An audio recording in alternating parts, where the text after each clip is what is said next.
0345 6060 973 is the number to call if you'd like to put a question to our panel. And of course, you can watch us on Global Player.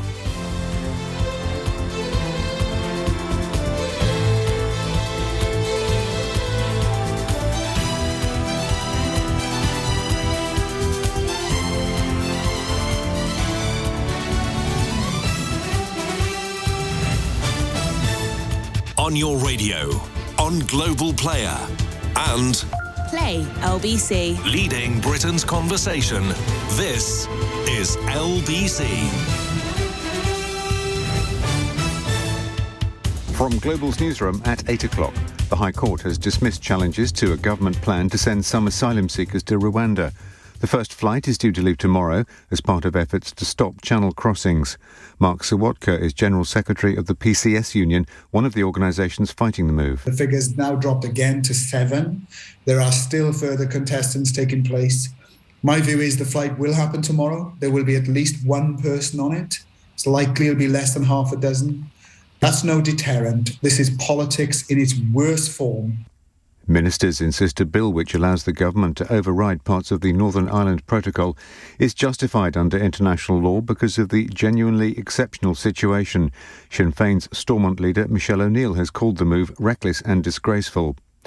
12-year-old Archie Battersby will continue to receive care while his family appeal against a High Court decision that he's likely to be clinically dead. Doctors at the Royal London Hospital have been given permission to turn his life support off. Metropolitan Police are investigating the discovery of a man's body on fire in a park in West London. They were called by firefighters to Bellevue Park in Northolt early this morning. Andy Murray's been forced to pull out of this week's Queen's Club Tennis Championships because of an injury, but he's hoping to be fit for Wimbledon. In the city, the FTSE 100 closed down 111 points at 72.05. The pound buys $1.21 and €1.16. LBC weather, a dry night for most. Tomorrow, another fine, dry day with sunny spells and warmer than today, a high of 22 degrees. From Global's newsroom for LBC, I'm Andy Ivy. This is LBC. From Global. Leading Britain's conversation. Cross Question. With Iain Dale.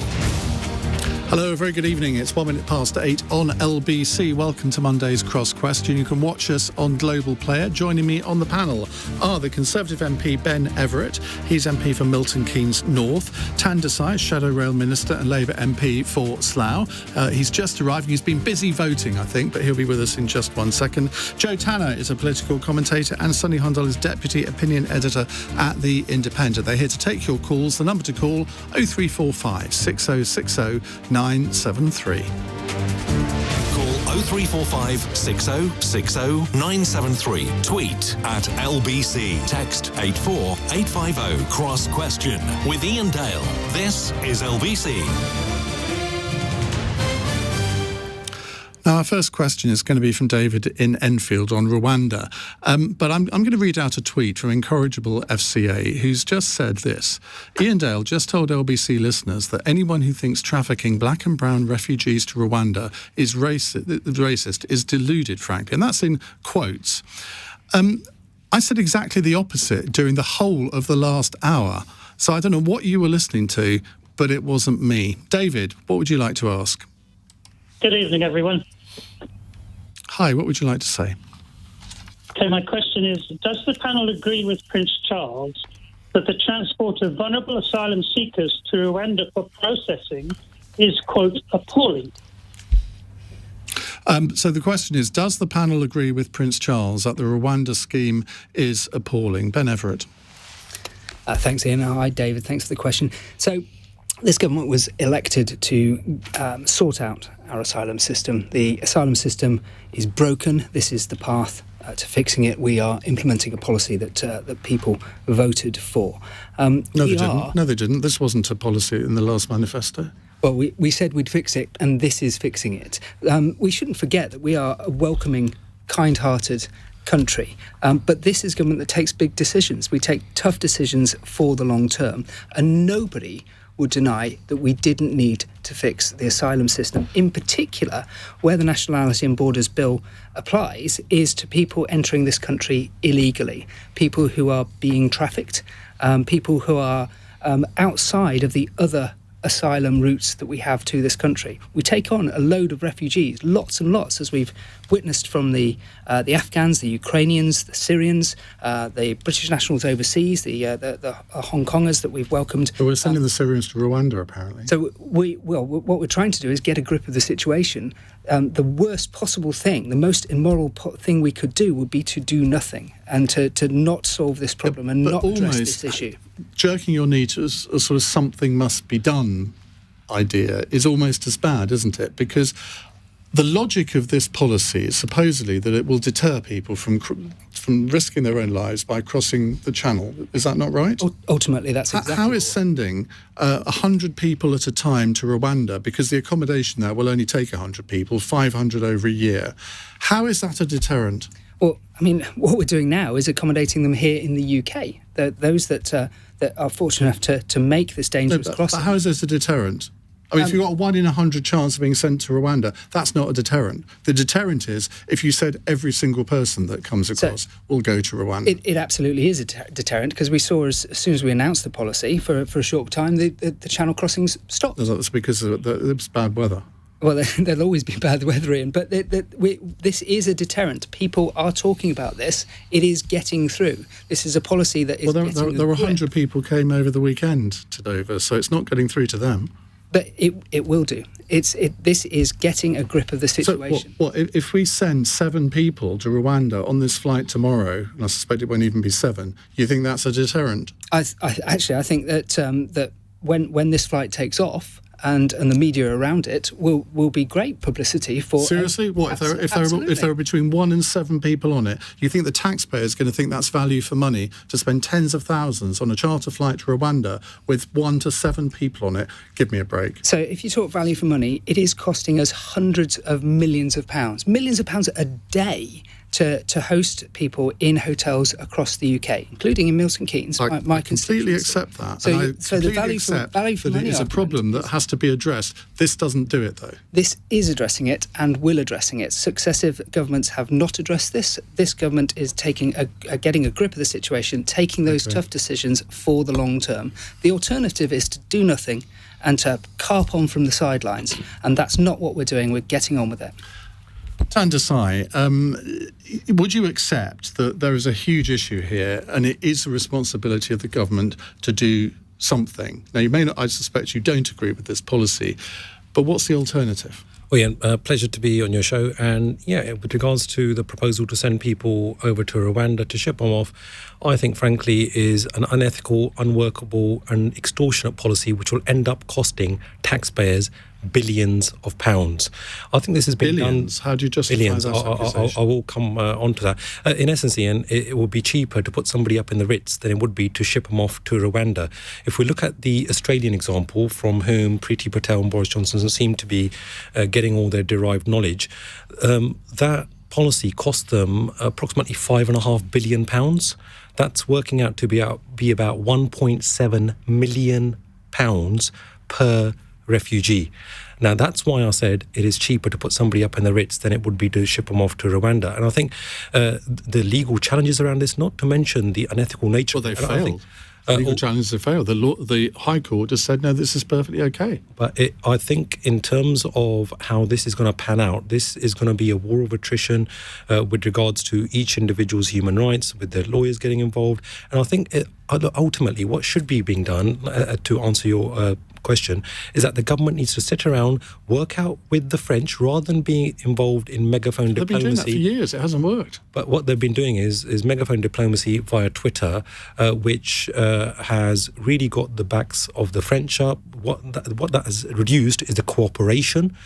And I think the French have no interest in solving this. I mean, look at it from their point of view. They're quite happy if hundreds of asylum seekers leave their shores and come over here, because they don't have to cope with them anymore. They've got no incentive to deal with it. Not quite, Iain. According to a defence briefing that I received on this issue, it was the fact that approximately 45% of all crossings were actually being stopped by the French prior to 45%. I don't know where that figure comes from. Well, as I said, that's the briefing that I received. From whom?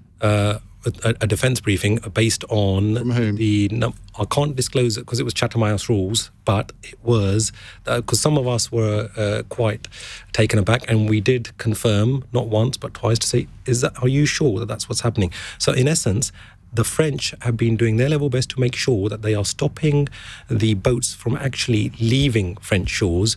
But look, that's exactly the opposite of all the evidence that we've seen from various TV broadcasters that have been tracking how many police officers are sort of sprayed out across the French coast.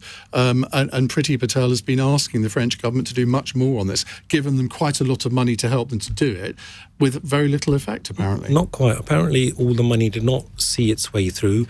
And look, ultimately, Iain, what's involved here is is this the pinnacle of our humaneness in terms of how we are viewed around the world? Is this also how, after what's happened with Australia, and by the way, after 2014, there were no further individuals being shipped off simply because of the unworkable nature of that scheme. And this distraction is to detract people from the actual law breaking that's been going on under Boris Johnson and Priti Patel's tenure, and not to mention the breaking of the ministerial code, Partygate, and everything else. We don't need to bring that into this. We may have questions on that later. But are you seriously telling me that the Labour policy is to oppose people going to Rwanda, but be nice to the French? Is that the extent of it? No, what I'm saying is that's part of the solution, whereby we need to work, and we also need to ensure, Iain, that there are safe routes. There are that those passages have, in essence, been blocked by the government. So if people cannot make but at the next safe election, route, which could come earlier than a lot of people think, depending on what happens on the Standards and Privileges Committee. You're seriously saying we're going to go into the election opposing this policy, but we haven't got one of our own? No, what we've got is that we will make sure that there's a fair immigration system, that we have those. Well, let's all have a group hug, shall we? Everyone wants to have a fair immigration system. It's not about... How do you bring it about? Iain, it's not about having group hugs. It's about being sensible, and it's about having solid, thought-through proposals, not the wave machines that Priti Patel was referring to in the English Channel, not shipping people off to Ascension Island or to Rwanda. And Rwanda, let us not forget, was a nation that until last year, the government themselves were warning others about. There was a World Report 2020 which highlighted that Rwanda not only had official but also unofficial detention centres whereby refugees and those seeking asylum were being inflicted with torture. So is this really what we want to be doing? We want to be sending people off to Rwanda. Amma on a text says, Iain, stop being childish and grow up. She's put it a lot more eloquently than I could ever have done. I mean, it's not being childish. I'm just trying to get to what the different policies are. Sonny, you don't Labour's policy. You don't have to come up with a new policy. But I mean, look, you've been observing these issues for as long as I have. I mean, the government clearly have decided that this is the way to go, whether it's for genuine reasons for thinking, well, it will be a deterrent, or do you suspect that it's one of these things where they're trying to create a wedge and saying, well, look, we're really sorry, but we couldn't actually send anyone because these lefty lawyers have messed it up for us? Yeah, I mean, I think you hit the nail on the head, to be honest, Iain. I mean, look, Ben said that, successive governments have not got a hold of the situation. It's basically conservative governments. They've been in power for 13 years, and every time they have failed at doing something about this. I remember David Cameron's famous thing that he wanted to keep immigration now to 100,000 a year, and that went nowhere. The fact of the matter is, let's put it this way: if a Ukrainian citizen had been shipped off to Rwanda, there'd be outrage. Why? Because we know why people from Ukraine are coming over here. We have sympathy for them. We're even opening up our homes for them. But if someone from Syria comes, suddenly it's like, oh no, we have to ship them off to Rwanda because there's no option. I mean, that doesn't make sense. We also know there is a civil war in Syria and people are being barrel bombed by Putin there as well. So there is, I think, a double standard, which is where the charge of racism comes here, which is to say, why are we treating Ukrainians differently to Syrians? If these people are being driven out of their homes and they've got nowhere to go, then why aren't we doing something about do it like Germany? Germany took these people in, it trained them up, it gave them jobs, and those people are well integrated into German society. They're contributing to German society, and that's what asylum seekers generally want to do. They want to go to a new place, they want to build a new home, they want to contribute to society. Instead, we're wasting billions sending these people off as a stunt. We know it's a stunt. Everyone knows it's a surely stunt. the difference between the Ukrainians and I hear what you say, but there is a difference, isn't there? Because we've given permission for Ukrainians to come here. Yeah. And we have given permissions to Syrians to come here, but they're generally coming from the camps rather than sort of through the Channel route. So you can't quite make that analogy. Okay, but there is no specific route for asylum seekers to come in. The Refugee Convention says... Well, there is. Yes, there they is. can apply in the camps. Yeah, yes, there is. And that is happening. I mean, we have 20,000 Syrians have been granted asylum. For like a very tiny amount. 20,000. 20,000. 20,000. Okay, how many Ukrainians in 50,000. 50,000, right? And even then, other countries have taken 1 million people each, right? So we are done hardly anything. So is your beef that we need to take more? Yeah, I think we should take more, but I also think it's that conflating asylum, and we have many routes of asylum that are specific to people who are in need, who are fleeing genuine war-torn countries, and we have specific routes for them: the Afghans, the Syrians, the Ukrainians, the British nationals overseas who we want to come to. But we just saw. Now, hold on one second. I remember working with Iain on this whole issue. Let's only come back. But hold on, Ben, one second. It's for years, even Iain and I actually campaigned on this whole issue around Afghan interpreters. Do you remember that? Yeah, long time ago. We campaigned for Afghan interpreters who were working with British soldiers in Afghanistan to come over here, and this government did nothing about it. And for years, this carried on and even recently when we left Afghanistan in a hurry, there were loads of people left behind. So this idea that we are making it easy for Afghans, even people who we've been working with, is just simply rubbish, to be honest. Right, let's bring Jo into it. Jo, what do you think? I just don't like it. I mean, it's not a particularly sophisticated answer, I'm afraid, but it makes me deeply uncomfortable. You see, I don't think that is you think that's a weak answer. It isn't, because I think that people instinctively do feel uncomfortable about it. I would even rather the traffickers are caught and sent to Rwanda, personally, than the people that are seeking asylum. I think the scumbags that actually prey upon these people. What have you got against Rwanda? And make money. But I mean, if we're going to find, our prisons are full. If we need to put someone somewhere, then I think we should be looking at that. Actually, we should be dealing with those people that we have failed to deal with for a long time. I mean, it's organised crime on a massive scale. It is organised crime. And it causes deaths. But why do you think? Look, I personally don't know what we've got to go through Rwanda. I think, why Rwanda? That the French authorities, the Belgian authorities, the German authorities, our authorities, they know who exactly these traffickers are.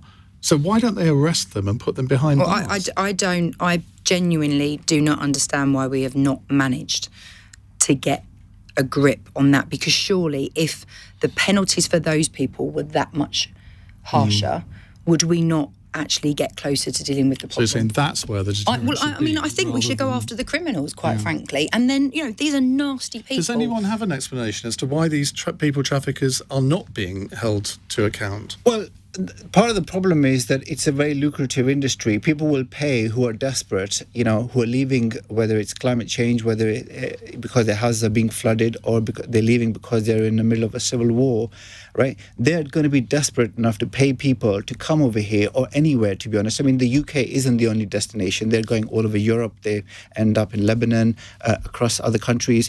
So people will pay. I mean, how are you going to stop that? Somebody here has said 25% of all those coming in small boats are from Afghanistan. We created the problem. We should own it. Well, it wasn't just us, but is that right? 25% are from Afghanistan? I mean, it's entirely possible, I suppose. Most of the Syrians across the world are Syrians. Most of the refugees across the world are either Syrians or Afghanis, basically because their countries are in ruin. I mean, most people don't want to uproot their lives and go somewhere else. They want to stay where they are. OK, David, thank you very much. Well, it's a very spirited start to our hour. Let's continue with it in a moment, 18 minutes past 8. This is LBC.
Cross Question with Iain Dale on LBC. Text 84850.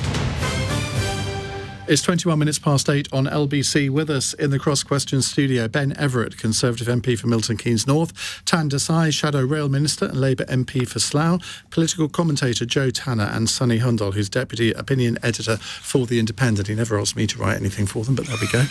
I'll stick to the Daily Telegraph. Right, let's go to our next question. It's Ulf in Hamburg. Hello, Ulf. Good evening. Hi. My question would be, which policy is more likely to succeed? Sending about as many refugees to Rwanda as you're taking from Rwanda, or unilaterally rewriting an agreement with a partner that is much, much bigger and stronger than you are? It's not size that counts, Ulf. You're obviously referring to the Northern Ireland Protocol and the tabling of this new bill today by the government. Joe Tanner, let's come to you first. Oh, gosh, where do you start? It's like pushing water uphill on both, isn't it, really? I mean, I don't know. I think it feels like there is definitely an agenda to shake things up, shall we say. It's one way of putting it. But the Northern Ireland stuff just worries me. It worries me a lot. Growing up in London, travelling around in London and problems with the IRA and bomb threats repeatedly, just in my late teens, I can remember. The idea that we're doing anything that is going to inflame the situation or isn't going to protect the situation just really frightens me. So the interesting thing on that is that all of the parties in Northern Ireland actually agree that there are problems with the Northern Ireland Protocol, don't they? I mean, obviously the DUP would quite like to scrap the whole thing, but even I think they recognise that's not going to happen. But I was listening to an interview with Sinn Féin earlier on, and they fully accepted that it needs to be changed. So you think, well, if everyone's kind of agreed on that, why is this becoming such a huge issue? Exactly, and the fact that we can't agree on what to do. It is clearly a problem that was kicked down the road, and it was an element of the deal in the first place that was no one was really comfortable with. There was always a kind of what's going to happen next, and we're now at what happens next. And there is a serious worry about which way this goes, and that delicate balance that we've watched in Northern Ireland for such a long time, and we have the luxury of being able to sit here and watch it rather than living it, as the people over there do. And people with long histories and long problems and families ripped apart by it all, that it scares me. It genuinely scares me. You were an advisor to Boris Johnson when he was London Mayor. You know Brandon Lewis very well as well. Do you think that the suspicion by some, mainly sort of vehement opponents of the government, that they say, well, this like Rwanda, is another one of these wedge issues where they're trying to pick a fight to appeal to their core base? So if you pick a fight with the European Union, that's going to go down well with some people. If you pick a fight over immigration, that's going to go down well with some people. I mean, if so, that would be a fairly cynical approach, wouldn't it? Yeah, and I'm sure there are forces within the Conservative Party that absolutely believe that. Do I think that Boris Johnson wants to do that, or Brandon Lewis? Probably more so would I think Brandon Lewis wants to do that. I'm not sure he would at all. I don't think that's Brandon's style. Whether it's Boris's style, I'm not convinced. Perhaps some people around him might believe that's the way to go. But I think it's a pretty kamikaze approach. And it's a very kamikaze approach with a government that's been in, and a party that's been in government for a long time. Because fundamentally we're going to approach the next election where a lot of people are going to think, hang on, you've had a long time in and there's a lot you haven't solved. This could be the time to kick you out. So really, is this just about appealing to the base, if the base, is that right wing these days? Or actually should we be looking at more centrist policies that are going to get those people that actually aren't that happy with the Labour Party, sorry, Dan, but that actually might be thinking, we might give them a chance still, because, we do identify with some of the stuff that they talk about. So I'm not sure going that far to the right or being kamikaze with stuff that's really important is the right way forward. Sonny? I think Joe actually picked up on something quite interesting, which is that actually they do need to still appeal to that Brexit base, because I feel like a lot of them are losing faith in the project. And, Boris Johnson sort of realigned the country in different ways than everyone expected. And in a way, if you do that realignment, the only thing that sort of brings together that realignment, the Tory voting base, is Brexit. And So picking a fight over it, in one sense, from a political sense, makes perfect sense. You want to keep on getting your voters angry. You want to keep on. You need an enemy on a constant basis. You need the opposition. You need to keep on pointing to the opposition and saying these guys, they're in with the EU and all the rest of it. And I think it works politically for Boris. But, as Joe also said, it's a kamikaze approach. If this leads to, Northern Ireland getting annoyed or sort of some of the Republican elements getting coming out again and started threatening violence, then this is going to quickly blow up in our faces. But to me, it is very much a political approach. It's very much trying to play politics with people's lives, and it's dangerous. Dhesi.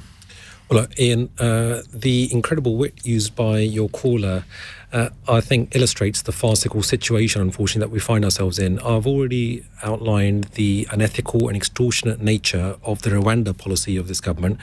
And now this thing with basically putting two fingers up to international law, scrapping the Northern Ireland Protocol, which the government themselves signed up for. I remember in 2019, prior to the election, standing up in the chamber, saying to Boris Johnson, look, surely you want to apologise to the DUP over there, you want to apologise to the Northern Ireland people for having sold their interest down the river because you made a promise and now you have reneged on that promise. Your oven-baked Brexit deal, which I would rather refer to as a burnt Brexit deal, will in essence put a customs and regulatory border down the Irish Sea. I was told words to the effect, oh, what a load of codswallop, don't worry, the honourable member for Slough doesn't know what he's talking about, it will do nothing of the sort because we need to get Brexit done. Well, now the Prime Minister is prepared to rip up the very deal which he signed, sealed, sold to the British people as his oven-ready deal.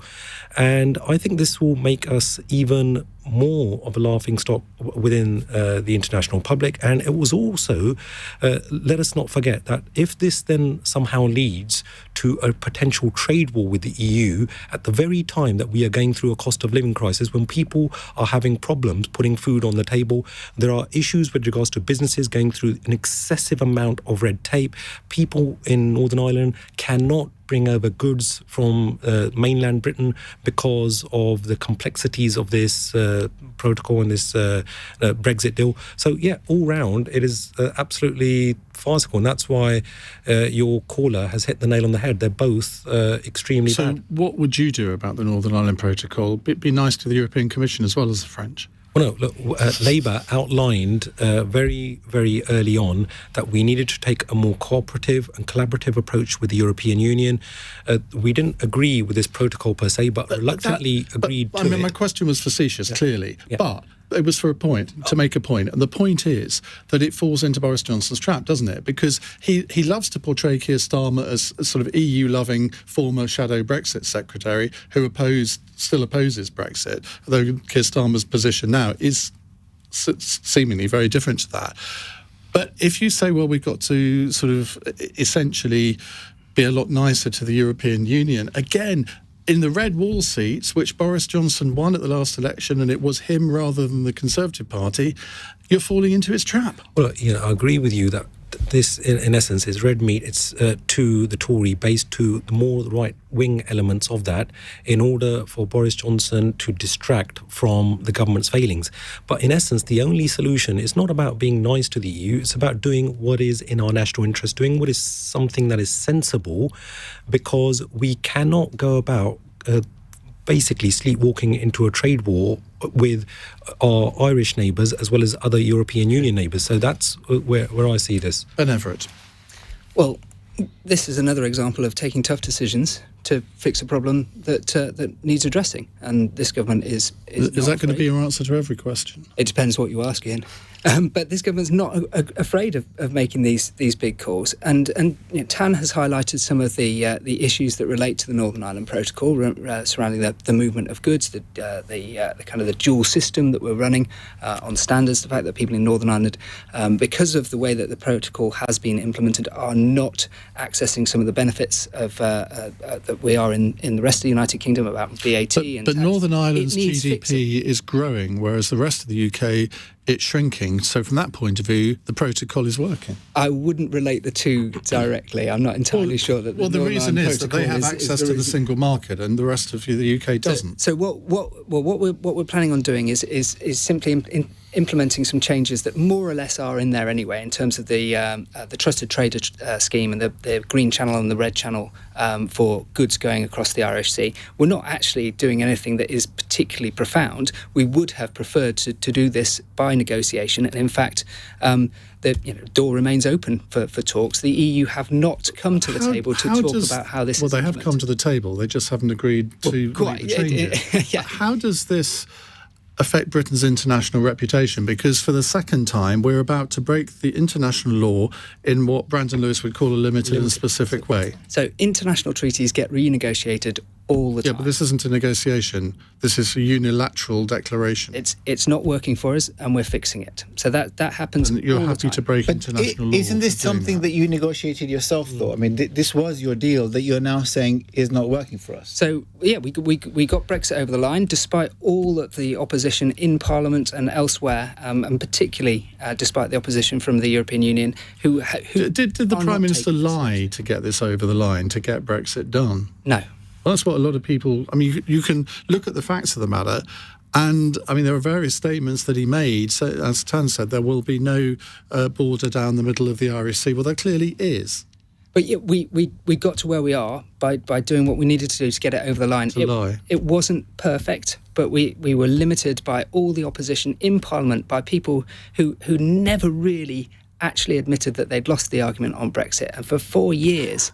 Were campaigning against the will of the people. This is about getting stuff done. It's about unlocking all of those barriers. Well, it's about slogans, isn't it? That's the problem. And not really. Slogans have led to this situation. Not at all. But I accept that Brexit got done. But, the fact of the matter is, you said this is our oven-ready deal, and now you're saying, actually, this deal isn't working for us. So which deal... Yeah, but on the other hand, there are many deals that are done in business or in politics where... on the face of it, they look good at the time, and then when they start to unravel, and therefore the two sides get together and come to an agreement. But here, Sonny, one side has decided that it's not going to come to the table and be as flexible as it needs to be. The EU, I mean. Well, I mean, you can argue about which side is being inflexible, but the fact of the matter is there's only one side which is saying we're going to unilaterally change the terms of the deal. That is very true. Can't believe how impartial I'm being on this issue. Nor can you, probably.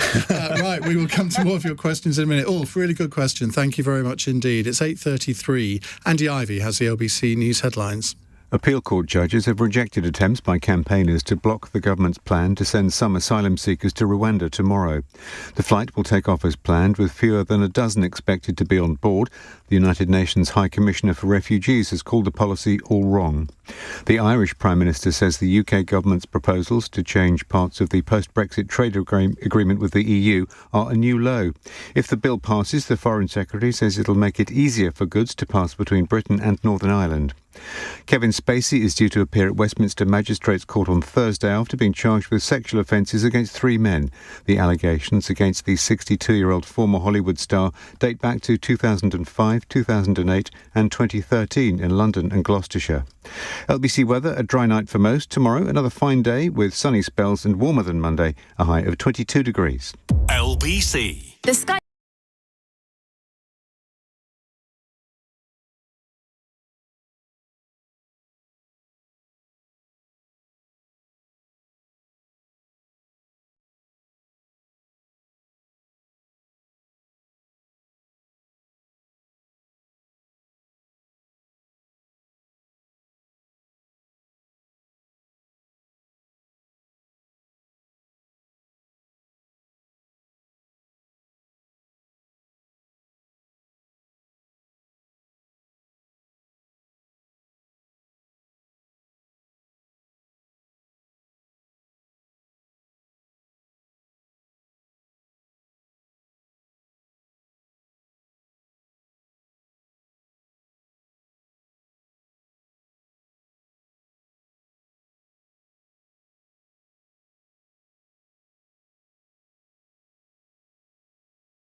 leading Britain's conversation. Cross Question with Iain Dale. Tweet at LBC. 8:37, Ben Everitt, Tan Desai, Joe Tanner and Sonny Hundal with us. Let's go to another call. It's Martin in Doncaster. Hello, Martin. Hi, Iain and panel. Yeah, my question is, I live in poverty. How is it right the Chancellor gets £400 to help him with the cost of living, and I don't? Just explain why you won't, because I think we've talked before about this, haven't we? Yeah, and I've tried getting help, and I'm just not getting anywhere. Where I live in Stainforth in Doncaster, in the space of 1.5 miles of each other, there's 3 mobile home parks, and we're all on gas poles, and we're all on electric. No, I remember you've spoken about this before. There is a discretionary scheme that each council has got, which the government are funding to, I think, the tune of £500 million. So, I mean, that's the only advice I can give you to apply to that. Sonny, on the face of it, this seems ridiculous that people who are very well off are going to get this £400 as well. I suppose the explanation is, well, that's the easiest way to administer it. It's a database problem, basically. The government the easiest way to give everyone this money is to basically just give it to everyone without means testing it. If they had a good enough database saying, we know these people deserve it most and it's easy to transfer money to them, then I think they would have done that. I'm not going to criticize it because, to be honest, I do agree that actually not means testing it and making it a universal benefit is probably the best thing to do, to give people money quickly. But, and clearly you are going to have situations like this, which is a shame. Do you think that there should be a campaign or some sort of publicity campaign, Joe Tan, let's come to you on this because that's your expertise, to encourage people who don't need the £400 to give it to a particular charity or their local food bank? Actually, can food banks accept money? I don't know. Do you think that would be a good thing? Because, I mean, I doubt whether any of us sitting on this panel need the £400. No, I think there is a. Obviously, the 2 MPs do because they're not very well paid. But there is an interesting point about this, isn't there? Because if you actually look back at Theresa May's just about managings, the jams, there are actually people for whom that money will be quite crucial because they are managing very fine budgets and they are just about coping. So the issue of where you draw the line is an issue. There's obviously a significant jump when you definitely can draw the line. Surely it is not beyond the wit of man or woman, very clever people in Whitehall, to work out a system where the money can be returned to something or it can go to some fund.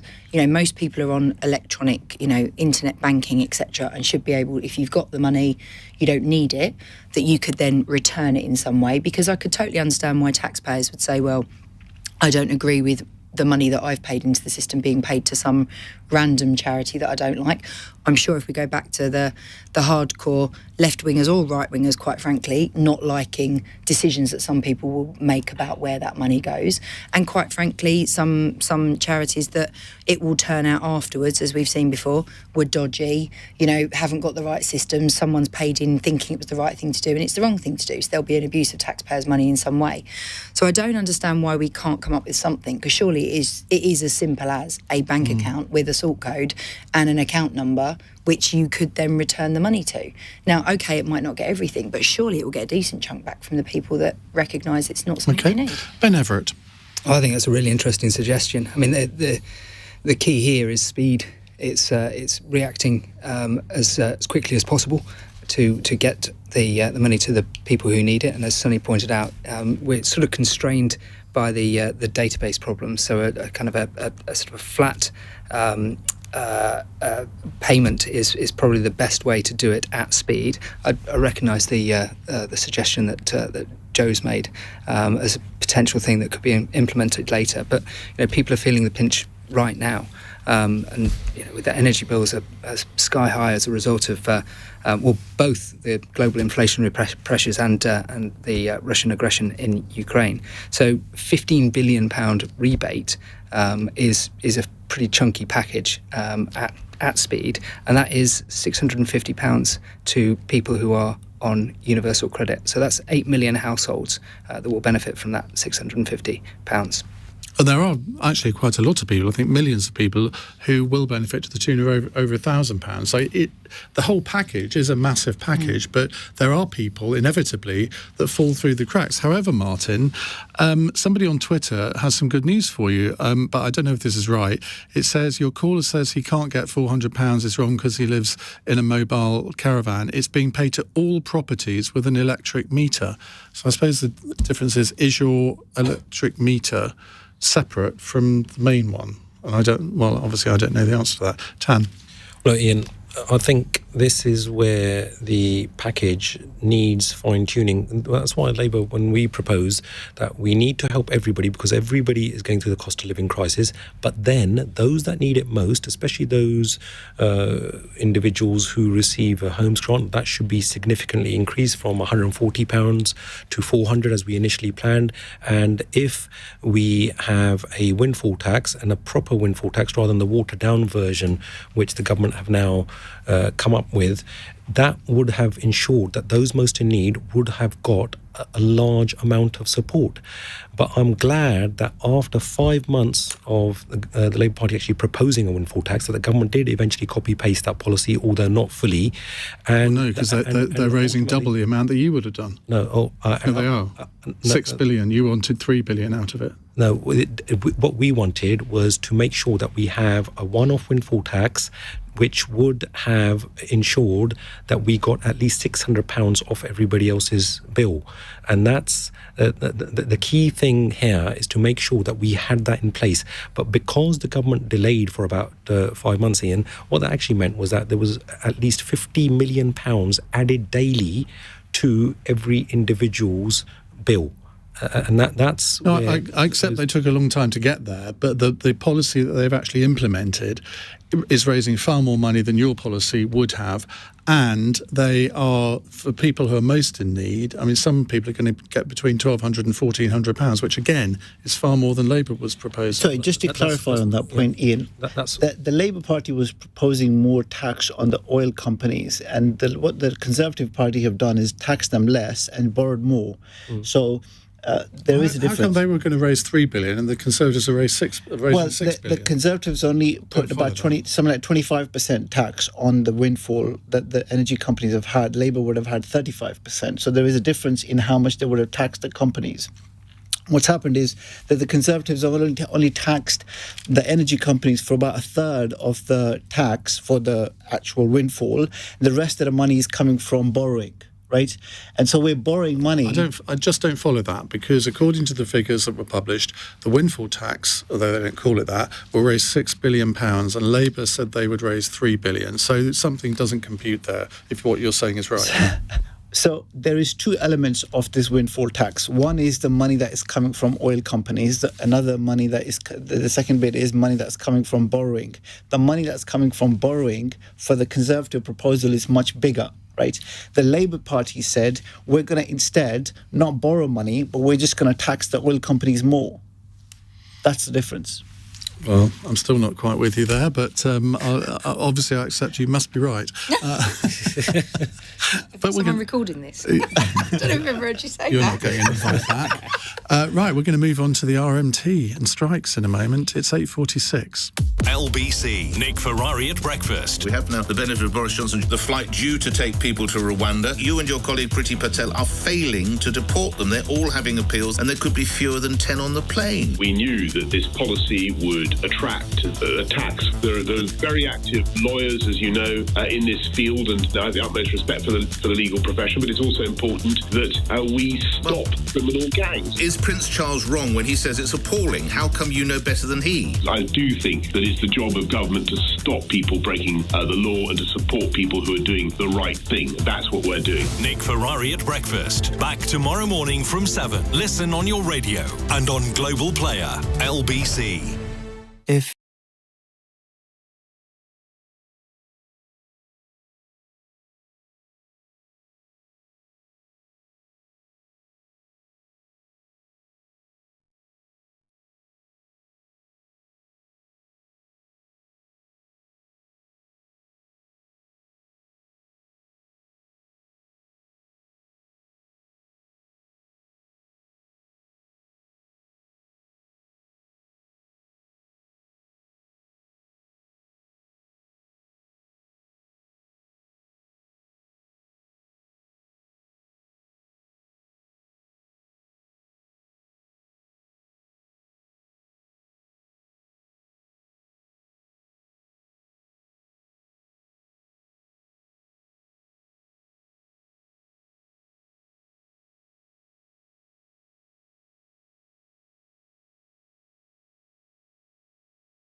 Cross Question with Iain Dale on LBC. 8:49, Ben Everitt, Tan Desai, Joe Tanner and Sonny Hundal with us. Let's go to the next question. It's a text question from Diane in Harrow. Mick Lynch he's from the RMT, told Nick Ferrari this morning that he couldn't rule out a general strike. Dave Ward told Ian similar a couple of months ago. He's from the CWU.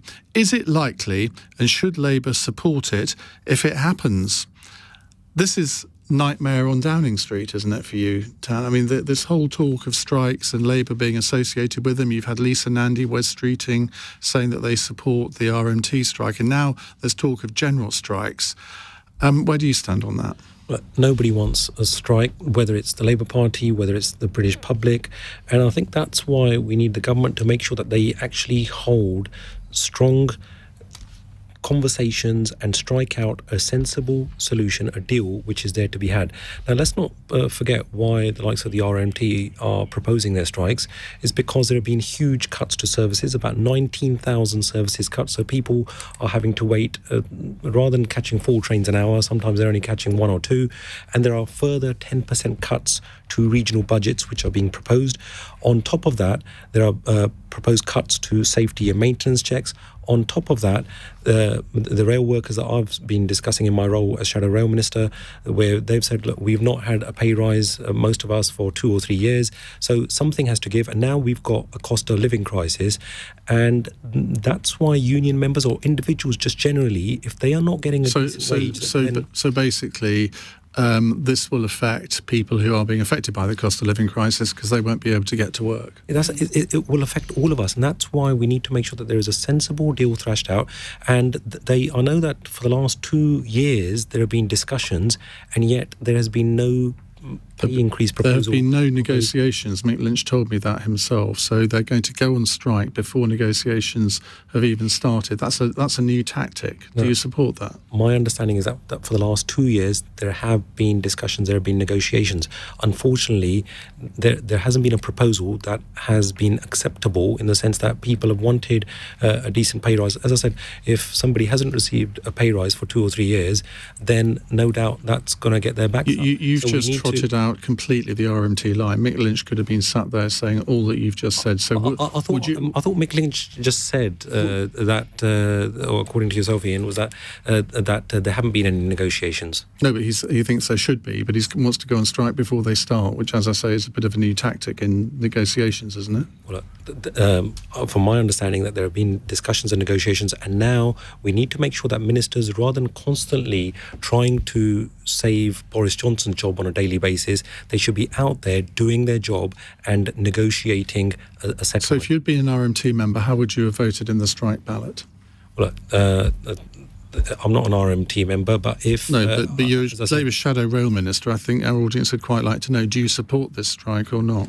Well, as I've said, we do not want a strike. No, I know. But Lisa Nandy has said she supports the strike. This is the democratic right to strike. We cannot have these laws and proposals by the likes of Conservative ministers whereby they are trying to stop somebody's right to strike. We don't live in a 10-pot dictatorship. We live in a democracy whereby everybody has a right to strike. But do you support this strike? But we shouldn't be put in that position. We need to make sure that negotiated settlement is arrived at as soon as possible, rather than... well, we can all agree on that, but do you support this strike?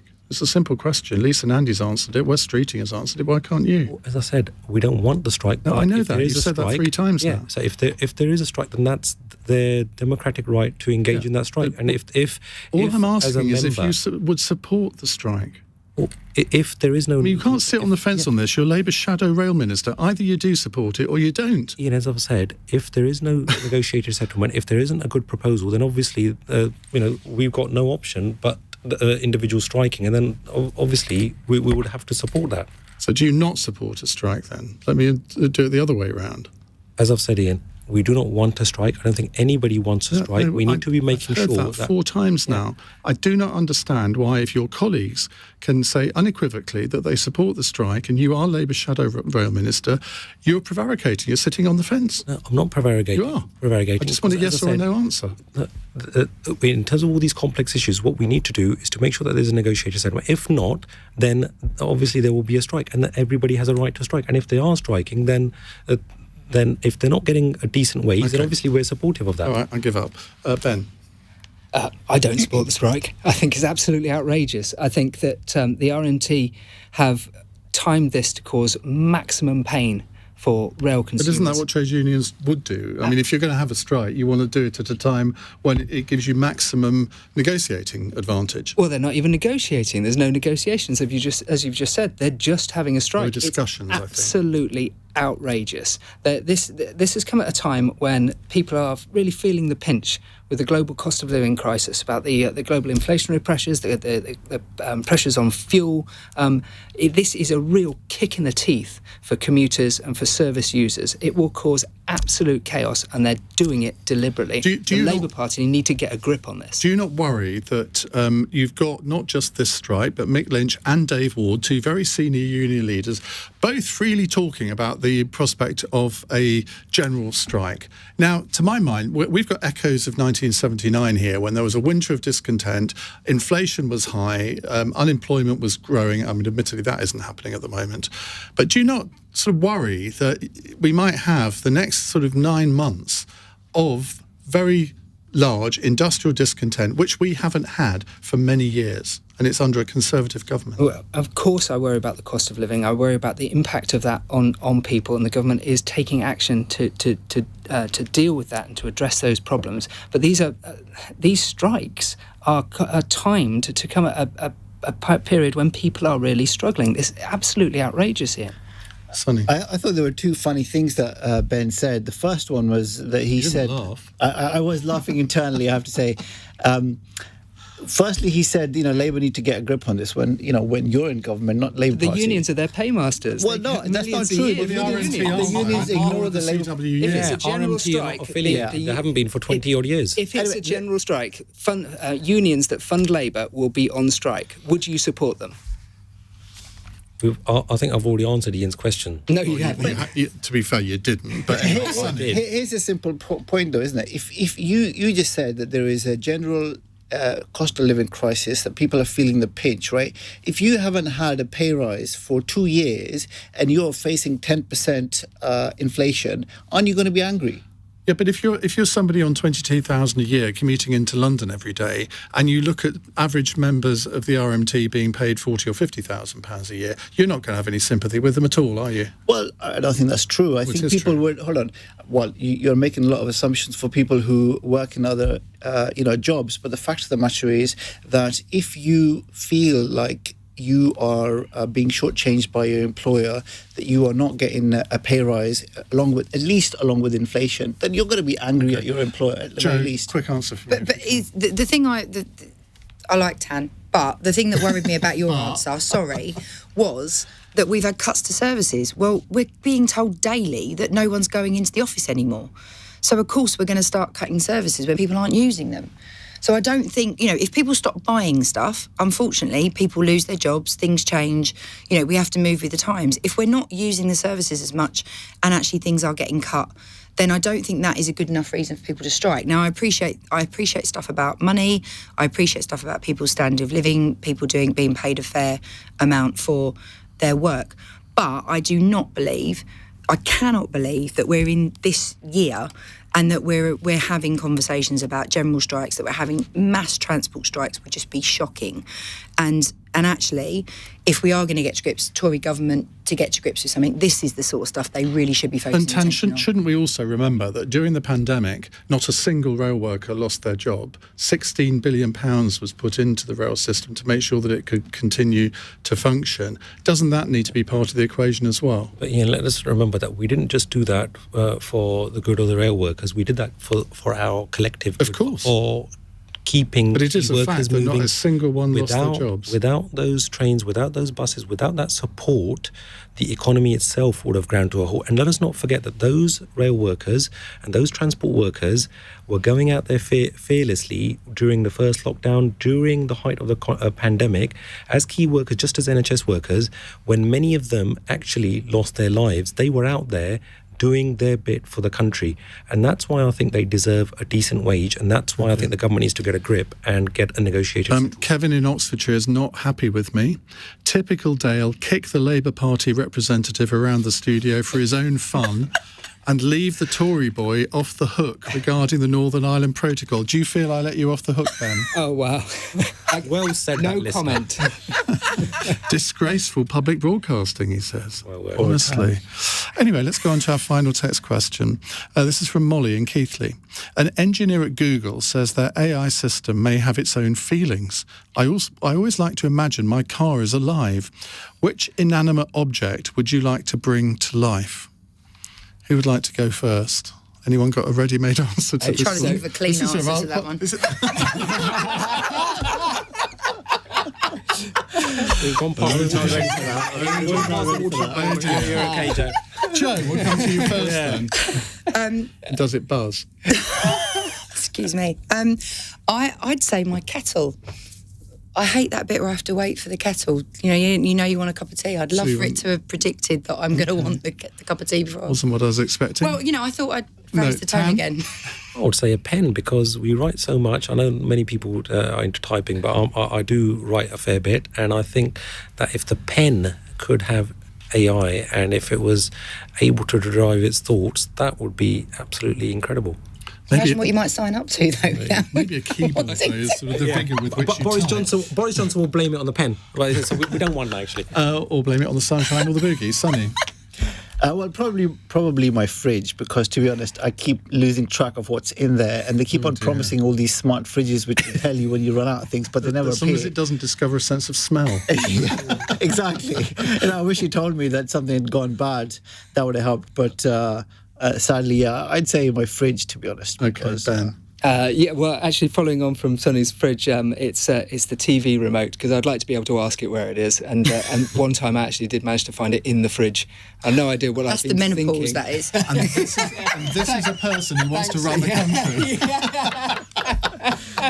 Thank you all very much indeed. Very entertaining. Ben Everitt, Tan Desai, Joe Tanner and Sonny Hundal. Would definitely have you all back, apart from Joe, who was so rude to me at the beginning. Coming up in the next hour, we're going to talk about food security, which is a lot more interesting than it sounds. I promise. 0345 6060 973. Should we be protecting our food security at the expense of the environment? Because that is what the government is accused of in its food security white paper, which was published today. You're listening to LBC. I'm Iain Dale. It's 9:02. On your radio, on Global Player, and Play LBC. leading Britain's conversation. This is LBC. From Global's newsroom, a last-ditch legal attempt to block the first flight carrying asylum seekers to Rwanda has failed. Fewer than a dozen are due to be on board a plane tomorrow after Court of Appeal judges rejected challenges by refugee charities, which argued the policy is inhumane.